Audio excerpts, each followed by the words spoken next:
প্রিয় ষষ্ঠ শ্রেণীর শিক্ষার্থীরা, শুভেচ্ছা নিও। আজকে আমি তোমাদের 2025 সালের বাংলা বিষয়ের নতুন বই চারুপাঠ থেকে কবিতা নবম অধ্যায় ফাগুন মাস এর অনুশীলনী থেকে 2 নং সৃজনশীল প্রশ্নের সমাধান করে দেব। প্রথমে তোমাদের বলবো, যারা আমার চ্যানেলটি সাবস্ক্রাইব করো নাই তারা আমার চ্যানেলটি সাবস্ক্রাইব করবে এবং আমার সাথে থাকবে। তাহলে চলো আমরা ক্লাস শুরু করি। ফাগুন মাস কবিতার সৃজনশীল প্রশ্ন 2। বন্ধুদের নিয়ে বাগানে পায়চারি করছিল শাওন। হঠাৎ তারা লক্ষ্য করল গাছের ডালপালার সবুজ পাতা পল্লবিত হয়ে উঠেছে। আমের মুকুলের গুঞ্জন করছে মৌমাছি, পাতার আড়ালে শোনা যাচ্ছে কোকিলের মায়াবী কণ্ঠ। তখন সবাই বুঝতে পারল প্রকৃতিতে ধ্বনিত হচ্ছে বসন্তের আগমনী বার্তা। প্রথম প্রশ্ন, ফাগুন মাস কবিতার রচয়িতা কে? দ্বিতীয় প্রশ্ন, ফাগুন মাসে সবুজ আগুন জ্বলে, সবুজের আগুন বলতে কবি কি বুঝিয়েছেন তা বর্ণনা করো। তৃতীয় প্রশ্ন, উদ্দীপকের দৃশ্যপটটি ফাগুন মাস কবিতার কোন অংশের সাথে সাদৃশ্যপূর্ণ, ব্যাখ্যা করো। এবং সর্বশেষ প্রশ্ন, উদ্দীপকে ফাগুন মাস কবিতার মূল ভাব পুরোপুরি প্রতিফলিত হয়নি, মন্তব্যটি বিশ্লেষণ করো। তো চলো এখন আমরা এই 4টি প্রশ্নের সমাধান দেখে নিই। প্রথম প্রশ্ন ছিল ফাগুন মাস কবিতার রচয়িতা কে? ফাগুন মাস কবিতার রচয়িতা হুমায়ুন আজাদ। দ্বিতীয় প্রশ্ন ছিল ফাগুন মাসে সবুজ আগুন জ্বলে, সবুজের আগুন বলতে কবি কি বুঝিয়েছেন তা বর্ণনা করো। সবুজের আগুন বলতে কবি বন বনানীর সবুজ বিস্তারকে বুঝিয়েছেন। চিরসবুজের দেশ বাংলাদেশ। বসন্ত ঋতুর প্রথম মাস ফাল্গুন। এ মাসে গাছে গাছে সবুজ রঙের নতুন পাতা গজিয়ে ওঠে, সবুজের পাতার ফাঁকে ফাঁকে ফোটে অসংখ্য লাল ফুল। ফাগুন মাসে প্রকৃতি আরো সবুজ হয়ে ওঠে, চারিদিকে সুন্দরের আগুন জ্বলে ওঠে। বস্তুত এখানে 1952 সালের 21শে ফেব্রুয়ারিকেই ইঙ্গিত করা হয়েছে। তৃতীয় প্রশ্ন ছিল উদ্দীপকের দৃশ্যপটটি ফাগুন মাস কবিতায় কোন অংশের সঙ্গে সাদৃশ্যপূর্ণ, ব্যাখ্যা করো।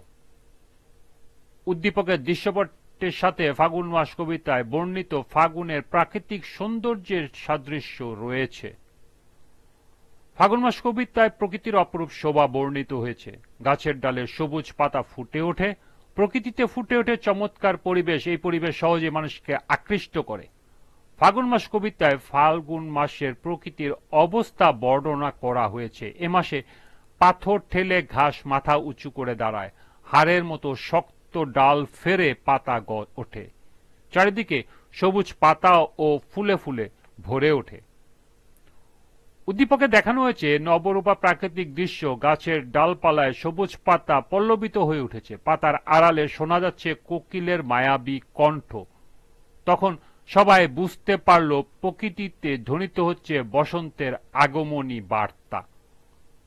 সুতরাং বলা যায় উভয় ক্ষেত্রে প্রকৃতির নতুন ঋতুর আগমনের জানান দেয়। এই দিক থেকে উদ্দীপকের দৃশ্যপটের সঙ্গে ফাগুন মাস কবিতার সাদৃশ্য রয়েছে। সর্বশেষ প্রশ্ন ছিল উদ্দীপকে ফাগুন মাস কবিতার মূল ভাব পুরোপুরি প্রতিফলিত হয়নি, মন্তব্যটি বিশ্লেষণ করো।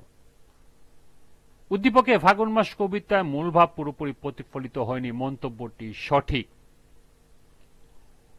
ফাগুন মাস কবিতায় কবি ভাষা আন্দোলনের শহীদদের প্রতি শ্রদ্ধা নিবেদন করেছেন এবং তাদের আত্মত্যাগের প্রেক্ষাপটে বাঙালির নব জাগরণের দিকটি তুলে ধরেছেন।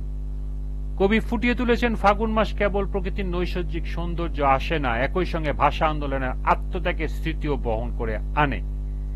এই মাসে বাংলার মানুষ স্মরণ করে তাদের ভাষা শহীদদের, যারা মাতৃভাষার জন্য নিজেদের জীবন উৎসর্গ করেছেন। উদ্দীপকে ফাগুন মাসের প্রাকৃতিক সৌন্দর্য যেমন গাছের নতুন পাতা, মুকুলের গন্ধ, কোকিলের ডাক ইত্যাদি বর্ণিত হয়েছে, যা ফাগুন মাসের একটি সাধারণ চিত্র। এখানে ভাষা আন্দোলনের চেতনা বা শহীদদের প্রতি শ্রদ্ধা জানানোর প্রশ্ন বিষয় নেই, অর্থাৎ উদ্দীপকে ফাগুন মাসের প্রকৃতি সৌন্দর্যের বর্ণনা থাকলেও ভাষা আন্দোলনের চেতনা বা শহীদদের প্রতি শ্রদ্ধা প্রদর্শনের বিষয়টি অনুপস্থিত। সুতরাং বলা যায় উদ্দীপকটি ফাগুন মাস কবিতার মূল ভাবকে সম্পূর্ণরূপে ধারণ করে না। এই ছিল 2 নং সৃজনশীলের 4টি প্রশ্নের সমাধান। আজকের ক্লাসটি এ পর্যন্তই।